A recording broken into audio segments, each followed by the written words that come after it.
That's a waggler. Oh my word.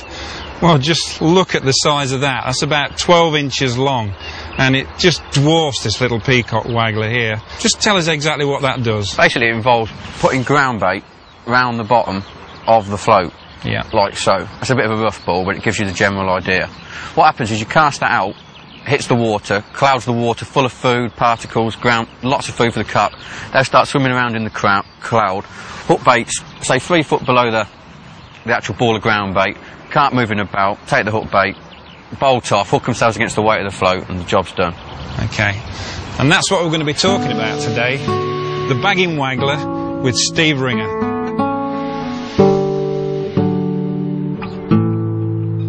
Well, I've set my waggler rig up.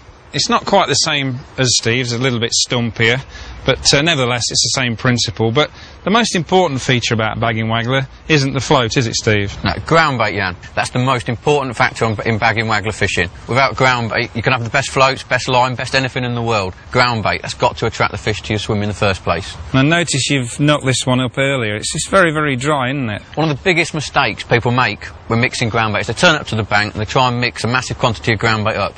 You need to give the ground bait the time to fully absorb the water. So it needs to be done the night before. It's a bit like a curry, it always tastes better the next day.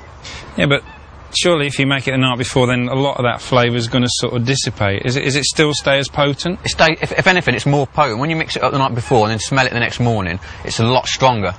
Now, one thing I would mean to ask you is, Steve's got a few secrets here. He always puts a few of his specials in there.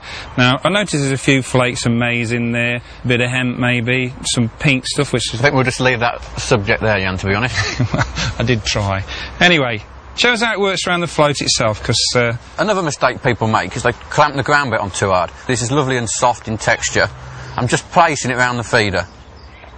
You end up with sort of a rugby ball, which creates a very aerodynamic shape for casting.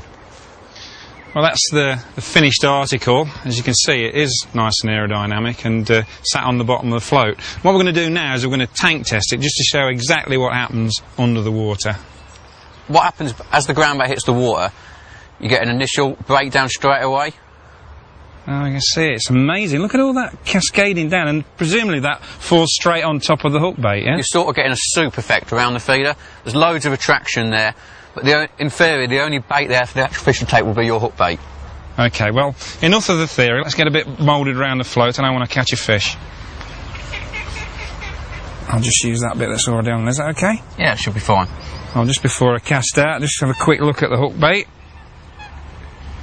Now, I think you're familiar with that, aren't you, Steve? Yeah, white boilies seem to be the in thing at Drayton at the minute, but boilies, any colour really. Avoid the bright colours, but white's the in colour, definitely at the mo.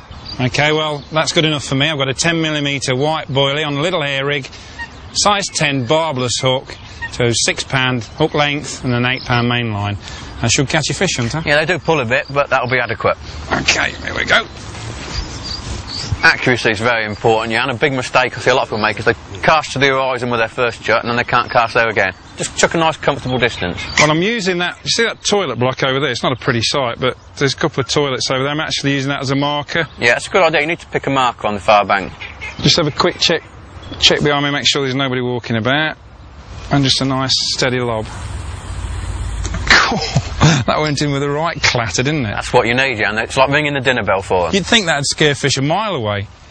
If anything, it has the opposite effect. The fish are just coming straight away and homing in on that splash. Do I just leave it now? Is that the... Yeah, I normally leave it for about 35, 40 seconds. Just let the ground bait cascade. You're getting a bit of a cloud around the float now. After 35, 40 seconds, I'll just give it a little twitch. You're not even going to get time to do that because it's gone straight away. That's brilliant. I fully expected the rod to sort of pull out of my hand, but it went under and I struck like a conventional waggler, which is a bit bizarre, really, considering how big the float was. I like to pick up on them, you know what I mean? You've got to be careful. You don't want to be striking like Zorro, so to speak, but just a gentle pick-up's all you need. OK, well, I'll try and get this one in as quick as I can. Obviously... They do pull a bit. It's fighting very, very well. Yeah, you've got it basically right. Keep the rod nice and low, you know what I mean? That helps to keep the fish in front of you. Once you've got it coming, just keep winding. And if it wants to go, let it go. You don't need to pull its head off. It's just keeping things smooth. Yeah. Well, the biggest mistake I know in any form of fishing is anglers actually point the rod at the fish. They get a big fish, they drop the rod, flat rod it, and all of a sudden everything's on the hook length, and that's So, I mean, you use the rod, that's what it's there for. The rod's there to bend, you know what I mean? Like you say, too many people cut the action of the rod in half. There's still a little bit away from the bank, but if you could just pass me that net I've got there. Yep, no problem. I didn't expect to catch one this quick, to be honest with you. I certainly homed in on that ball straight away. Yeah. Now, there's no way I'm doing this anywhere near as efficient as you. I mean, I'm a bit rusty on the old match scene. I've caught a few carp, but... It's a lot to do with practice, Jan, you know, and practice makes perfect at the end of the day.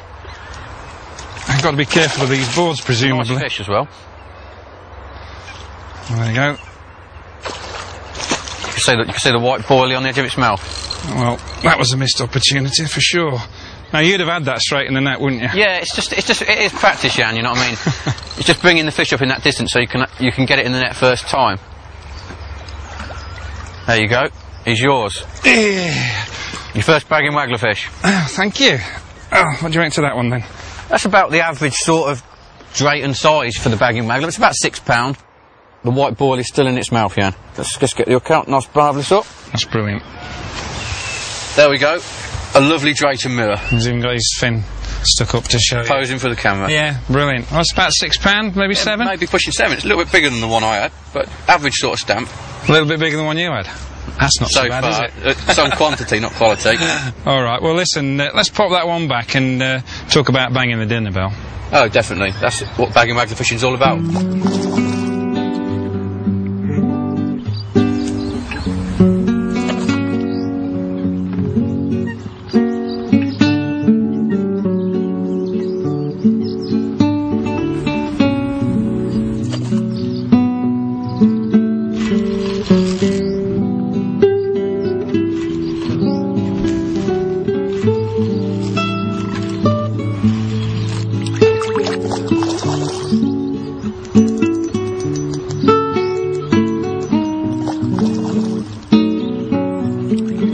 Bagging waggler is a really extraordinary piece of kit, but if you can't get hold of one, I'm just show you quickly how to make one.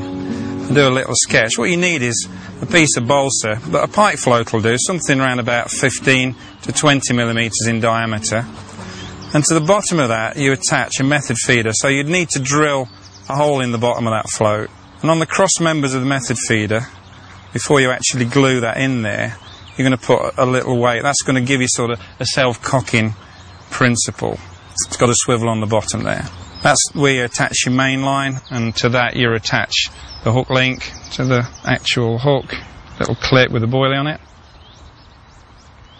And then the ground bait gets moulded around the float. And that, in essence, is the bagging waggler.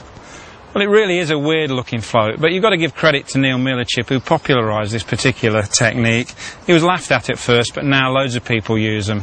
And particularly on here, it's an absolutely devastating method.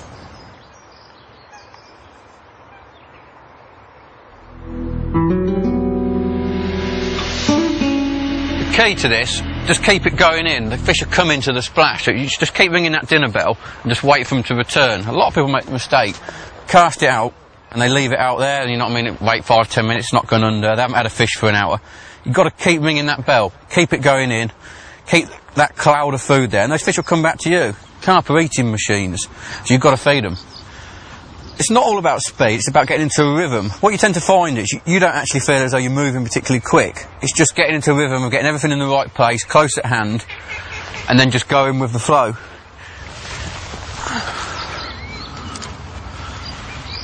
At the end of the day, the more time you can actually spend in the water, the more fish you can actually catch. Too many people spend too much time messing about on the bank because they haven't got things to hand. Just keep things simple, nice and smooth, and it will result in more fish on the bank.